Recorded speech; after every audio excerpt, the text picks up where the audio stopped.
పేర్ repeat అయితే box office దగ్గర ఆ క్రేజ్ ఎలా ఉంటుందో ప్రత్యేకంగా చెప్పుకోనక్కర్లేదు. అందుకే అనుకుంటా బన్నీ డైరెక్టర్స్ ఇప్పుడు హిట్ పేర్ రిపీట్ చేసేందుకు పోటీ పడుతున్నారు. ఆల్రెడీ లోకేష్ అలా వైకుంఠపురంలో కాంబో రిపీట్ చేయాల్సిందే అంటుంటే, మరోవైపు రాకా మేకర్ ఏకంగా పుష్ప శ్రీవల్లి కాంబో రిపీట్ అంటున్నాడు. కూలీ దర్శకుడు లోకేష్ కనకరాజ్ కొత్త చిత్రంలో బన్నీకి జోడీగా పూజా హెగ్డే నటించనుందని ప్రచారం సాగుతోంది. ఇప్పుడు రాకాలోనూ రష్మిక కనిపించబోతోందని టాక్ మొదలైంది. అదే నిజమైతే రాకాకు పుష్ప జోడీ మరో ఆకర్షణగా మారుతుంది. తమిళ దర్శకుడు అట్లీ తెరకెక్కిస్తున్న చిత్రంలో అల్లు అర్జున్ హీరో, దీపిక హీరోయిన్. అయితే ఈ చిత్రంలో విలన్ ఎవరో తెలుసా? రష్మిక అట.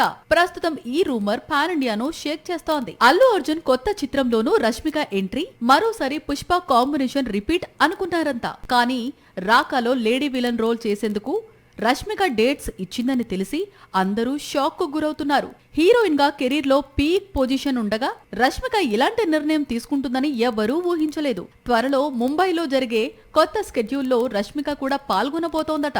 వచ్చే ఏడాది డిసెంబర్లో మూవీని రిలీజ్ కు ప్లాన్ చేస్తున్నాడు.